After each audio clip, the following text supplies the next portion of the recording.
Hello mga chong! Welcome back to our channel. And one of the many things I learned and realized nung nakaraang North Luzon Loop natin is having a helmet intercom during a long ride. On our day 1, imagine we traveled 16 hours from Cavite all the way to Pagudpud. Pag mga ganong klaseng kahaba na ng biyahe, we have to think of a way kung paano mababawasan yung boredom. One way dyan is through communicating with OBR. Kwentuhan, chikahan, pero yung hindi tipong nagsisigawan. And also, you don't want to miss yung mga spontaneous or mga biglaan lang na naiisip na gusto nyong sabihin sa isa't isa. And most importantly, kapag gusto nang kumain ni OBR, dapat ma-pick up mo kagad yun kapag sinabi niya. Or else, maruruwin yung inyong ride. And we don't want that to happen, di ba? Naisip ko na yon before pa namin simulan yung North Luzon Loop. And since ang mas nabigyan ko ng priority is yung budget namin, at para hindi ako nag-iisip kung sakto ba or kukulangin, and hindi rin kami magtitipid the whole North Loop, pinagpaliban ko muna. Fortunately, after the loop, may sumobrang budget. That's why we secure a pair of helmet intercom. Yung brand na binili natin in front of you is the Freedcon Helmet Intercom. Pinag-iisipan ko bago ako bumili kung KY Pro ba or T-Max S Pro. Since same naman sila ng SRP, bakit hindi na lang natin pares bilhin? Para mabigyan na rin natin sila ng comparison. And also for future vlog, para naman makapture yung conversation or yung kwentuhan namin ni OBR during moto adventure ride, bumili na rin ako ng intercom to cam connect. Lahat ng mga link na kung saan natin binili is ilalagay natin sa description below. So tara, isa-isahin natin, tingnan kung anong laman ng T-Max S Pro, ng KY Pro, and i-unpack na rin natin tong ICC or yung intercom to cam connect made by Racing Boy.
Hello ulit mga chong. OBR, hello.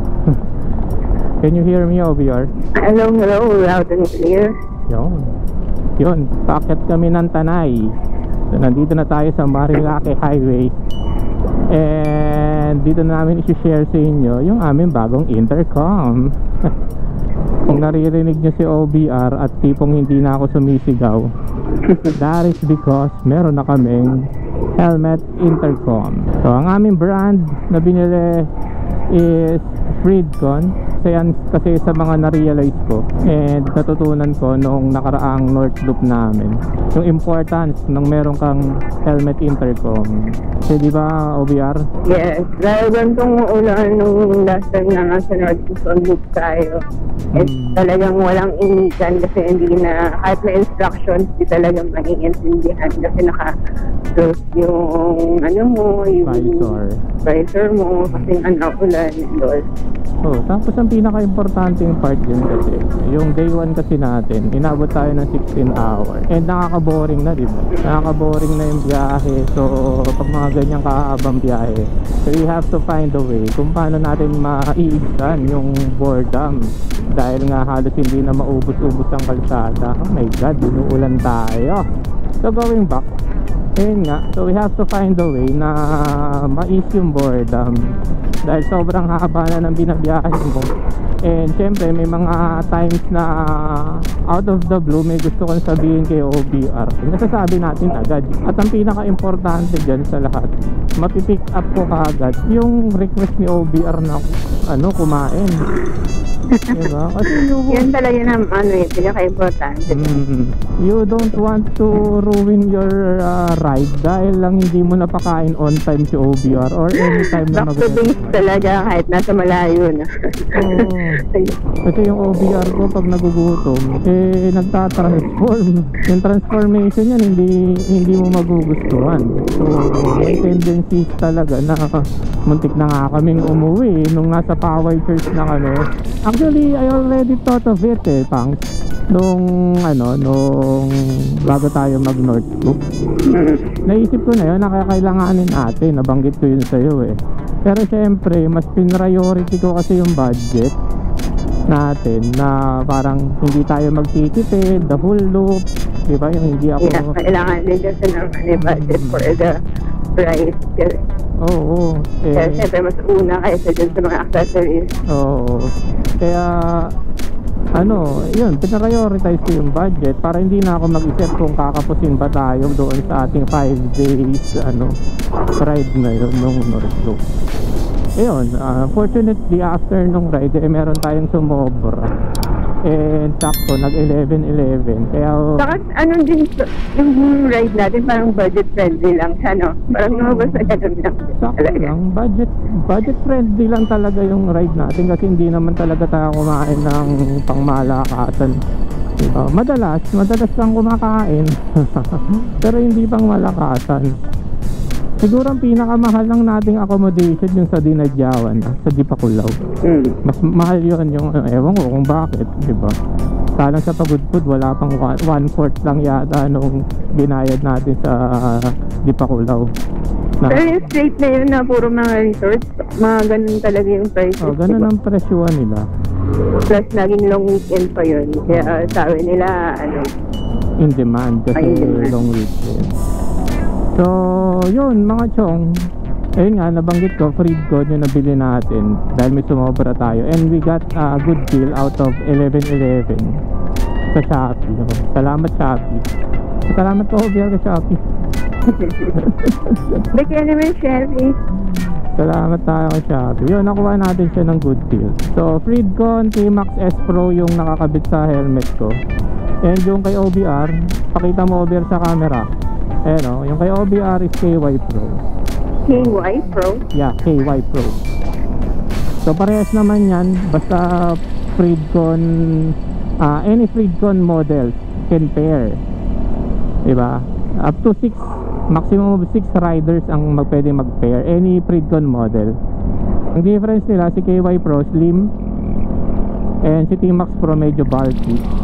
I think it is because nung sa 600 mAh niya na baterya, Kasi si KY Pro 500 mAh lang yan, so magre-require lang yan ng maliit na battery cell, while itong si T-Max Pro is 600 mAh, so mas malaki battery cell. So one of the reasons siguro yun. And then advantage lang ni T-Max S Pro, KY Pro is may FM radio to si T-Max. Si KY wala. So ayun lang naman yan. Wala namang baterya, hindi naman malaking difference yan. Kasi kung group ride or kung tayong dalawa lang OBR or kaming dalawa lang ni OBR, sabay namin gagamitin, sabay kaming makakarating ng bahay, sabay namin i-charge yung intercom. Experience ko lang kanina nung sa first time kong ginamit. Para siyang may echo. Pero ngayon okay naman yung feedback niya habang nag-ride. In terms of echo, yun, may ganun daw. Pero OBR. Pero sa akin kasi hanggang ngayon meron. Nag-e-echo siya. And parang medyo basag. Kahit hinaan ko, parang medyo basag siya yung tunog ng speaker. Well, expect na natin yun kasi budget friendly naman ito eh. Parang mid-tier intercom. Siguro kung iba yan, yung mga medyo mahal, premium, maganda tunog. Diba? Parang anong masasabi mo OBR dahil meron tayong intercom? Ayun, ngayon, madali yung communication, which is talaga naman yung purpose nila. At yun ay para hindi ka nagsasalita ng mag-isa, at hindi naman ako nagsasabi ng hotdog talaga. Papahotdog. Ayun din, sabi sa mga experiences namin during ride is ganun nga, madalas sisigaw. Kung isisigaw mo kapag may gusto kang sabihin or minsan bigla na lang may tatahimik kasi kaysa naman sumigaw ka dahil hindi mo naiintindihan yung mga sinasabi nung nyo sa isa't isa, so better to shut up na kasi nakakaubos din ng energy. Welcome to Boso-Boso. Tayo sa Boso-Boso. Nalampasan na natin yung meet-up place, yung Shell Boso-Boso. Meet-up place ng mga riders. Meet-up place ng mga riders na nangyari.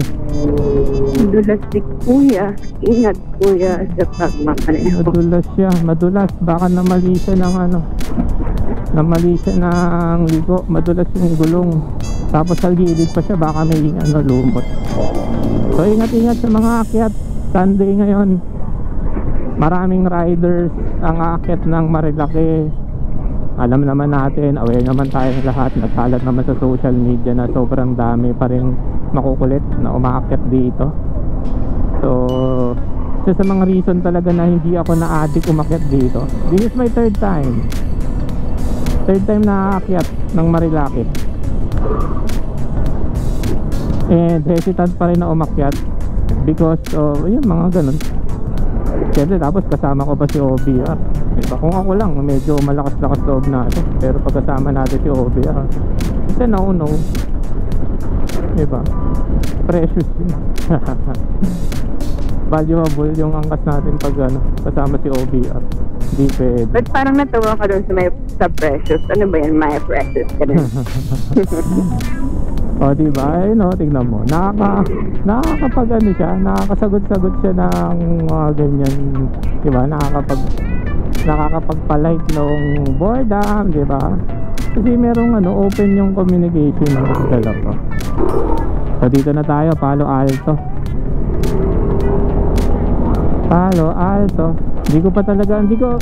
Siyempre 3 beses pa lang tayo nakaakyat. Kaya hindi ko talaga manukan, alam ko dahil obvious naman na may manukan doon. Pero yung Big C, hindi ko pa talaga napupuntahan dito. Pero nasa-search siya, diba? Searchable sa Waze. Yung Big C. Pero yung tinuturo niya, parang may yun, yung parang may yung barkada sa side. Meron na pala ditong yung rumble strips. Nilagyan na. Doon yata yun sa may Big C. Pag may nakita tayong ganun, gariting-giting. Nilagyan na? Oo, nilagyan na. Pero parang feeling ko, bakit walang may pitik na Kita mo yun? Hindi ka nakita mo ba? Dito ako sa side, siyempre. Si Tito nandito? Ayan nga. Nakita mo? Oo. Alerto ka pala sa ganun. Siyempre. Dito pag aakit kayo mga chong sa Marilake, ayan, titignan mo yan. Yung iba naman dyan hindi nagpapabayad eh. Compost ulit. Oo, papalitan yung DP. Yung mga yan, yung iba dyan may nagpapabayad, merong hindi nagpapabayad. Yung iba tagtarin mo lang ng likes yung kanilang SOCMED, okay na sa kanila yun. Kasi yung iba they do it for for fun and passion. Yung iba syempre hindi naman libre bumili ng magandang camera at saka ng lente. Ano pa naman yan, mga pang professional na camera talaga kasi motion eh. Kaya kayo mga chong, pag umakyat kayo dito sa Marilake, halimbawa linggo pa lang umakyat, tapos linggo ng gabi naghahanap na kagad kayo ng pitik. Tapos ayaw nyo man lang magbigay ng Gcash, mali naman yun. Bigyan nyo ng oras yan kasi yung iba nga nagte-take time pa para mag-edit eh. Ini-edit pa nila, lalagyan na watermark, medyo kino-color grade pa, mga ganun. So pinipili nila yan para ma-please naman kayong mga napipitikan. Kaya huwag kayo masyadong demanding. Kung walang pitik, edi walang pitik. Kung may pitik, edi thank you, diba? Tapos wag nyo i-crop yung watermark. Hinanya. I-crop nyo pa eh. Pinaka na nga lang yan eh, credit na nga lang yung pinaka one way para mabayaran yung yung ginagawa ng mga yan. Ito lang yan.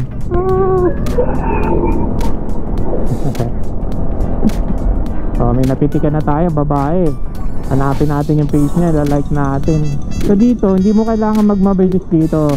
Dahil sa dami ng namimitik, diba? Gusto mo maganda yung posing. Nakapayong pa nga si Kuya eh. Oo, diba? Andun, may namimitik kasi pabalik. Tara, balik lang.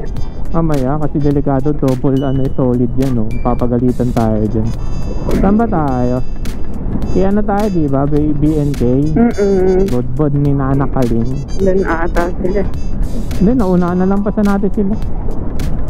Maambon-ambon. Sana naman magpasukin ng yung ating camera, ating mic adapter. Sa kabila lahat ng mga namimitik ko.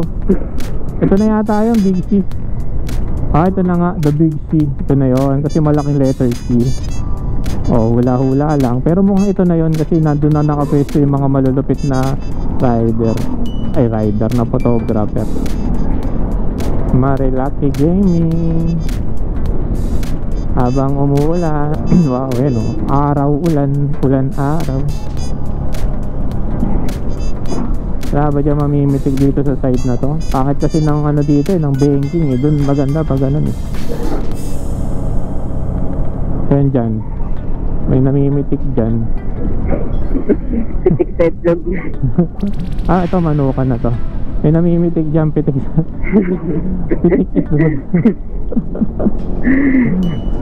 Pitik itlog talaga. Wala ba dyan? Wala ba? Dito na yung mga hulihan ng Wala. Ay na yung Rumble Strip ngayon nga ba't di natin naramdaman yung Rumble Strip? Parang mula sa kabila, baka dito. Meron tignan mo sa side mirror. 39 kilometers lang palang Impanta dito. Lapit. Kalahating oras. Lumakas na. Yun lang. Hinto nga tayo, tanggalin na natin. So hanggang dito na lang mga chong. Lumalakas na ang ulan. Hinto na kami, tatanggalin ko na yung camera ko. So kung di ka pa naka-follow or naka-subscribe sa aming YouTube channel, please do give this video a thumbs up.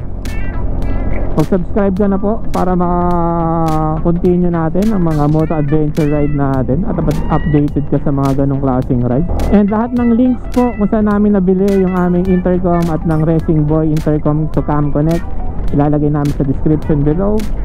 Again, this has been your boy Erwin kasama si OBR dito sa Marilake. Always remember, ride safe and have fun. At magkita-kita tayo everywhere. Until next time, thank you for watching.